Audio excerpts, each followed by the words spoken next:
বিজয়ী দলের কাছে ক্ষমতা অর্পণ করা।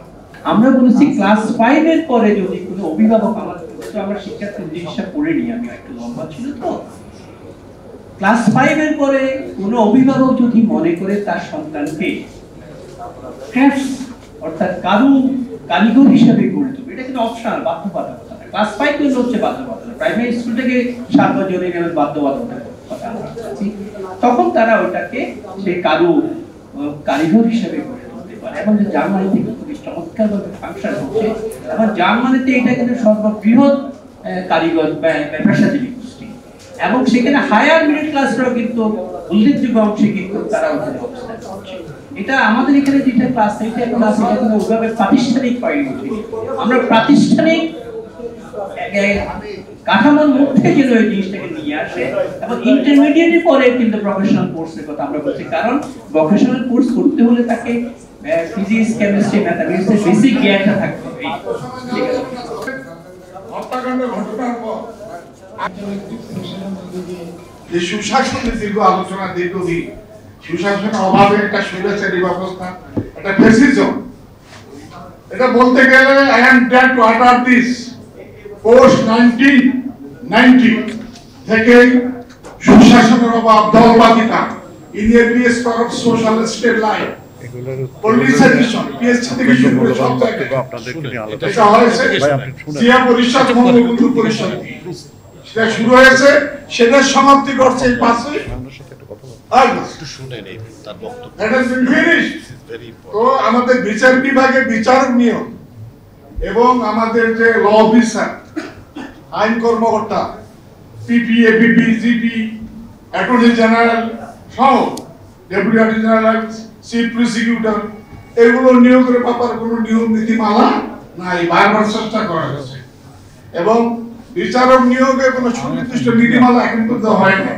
অথচ আমরা জানি আইন ও বিচারের শাসনের মাধ্যমে গণতন্ত্র, মানবাধিকার, মানবতা এটা প্রতিষ্ঠা লাভ করে। আমাদের যে মুক্তিযুদ্ধের যে মূল বক্তব্য, সাম্য, মানবিক মর্যাদা এবং সামাজিক ন্যায় বিচার, সেটা প্রতিষ্ঠার জন্য রাষ্ট্র ব্যবস্থার যে 3টি organ, legislative body and judiciary and executive, সেখানে তো এই লেজিসলেটিভ বডি এখন নাই।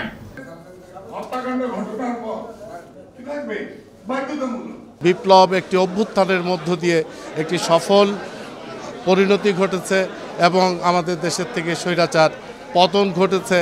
পৃথিবীর ইতিহাসে খুব বিরল ঘটনা যে সেটা আজকে 300-400 বছর আগে যেটা ঘটতো, যে রাজা দেশ থেকে পালিয়েছে, এই বাংলাদেশে এমন একটি ঘটনা ঘটল যে আমাদের দেশের যে রানী ছিলেন, যে শেখ হাসিনা স্বৈরাচার, তিনি এই দেশ থেকে পালাতে বাধ্য হয়েছেন। শুধু তাই না, আমাদের দেশের অনেক প্রতিষ্ঠানে যারা তাদের দোসররা ছিল তারা পর্যন্ত পালিয়ে গেছেন। এমনকি আমরা অনেক মসজিদের ইমামকে এবং আমাদের যে প্রধান মসজিদ বাইতুল মুকাররম, তার যে ইমাম ছিল, তার দোসর যে লুটপাট করেছে, অন্যায় করেছে, সে পর্যন্ত এই দেশ ত্যাগ করেছে, পালিয়ে আছে।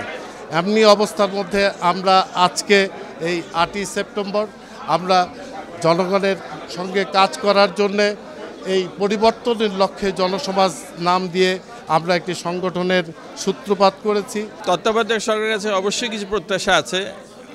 সব কিছু ওনাদের কাছে আমাদের আশা, আমাদের সবার আশা তো আকাশচুম্বী। তারা অনেক কিছু করতে পারবেন না, সত্যি কথা, কিন্তু প্রত্যেকটা সেক্টরে 1-2টা যুগান্তকারী পরিবর্তন তো আনতে পারবেন। যেমন আমি স্বাস্থ্যের মানুষ, হ্যাঁ, আমার চোখের সামনে কিন্তু মানুষজনকে আমি দেখি যে সর্বশান্ত হয়ে যেতে চিকিৎসা খরচ মেটানোর জন্য। অনেক মানুষ গরিব হয়ে যায়। তো এইটার জন্য তো একটা ইউনিভার্সাল হেলথ কভারেজ থাকা উচিত। আমরা তো ট্যাক্স দিই, সুতরাং আমাদের তো দাবি করার অধিকার আছে যে আমরা জমি জমা বিক্রি না করে আমাদের চিকিৎসা, একটা ভালো চিকিৎসা পাবো। এবং এইটুকু, এই ধরেন চিকিৎসা ক্ষেত্রে একটা ইউনিভার্সাল হেলথ কভারেজ করা যেতে পারে। প্রত্যেকটা সেক্টরে 1টা কি 2টা অতি জরুরি বিষয় যদি এই তত্ত্বাবধায়ক সরকার করে দিয়ে যেতে পারেন, যেটা একটা পরিবর্তন, বাস্তবিক পরিবর্তন আমরা লক্ষ্য করতে পারবো, তাইলেই বোধহয় আমাদের আশা পূর্ণ হবে। বা সোশ্যাল ডেমোক্রেটিক রাষ্ট্র বিনির্মাণে বাংলাদেশ এগিয়ে যাবে। জাতীয় ন্যূনতম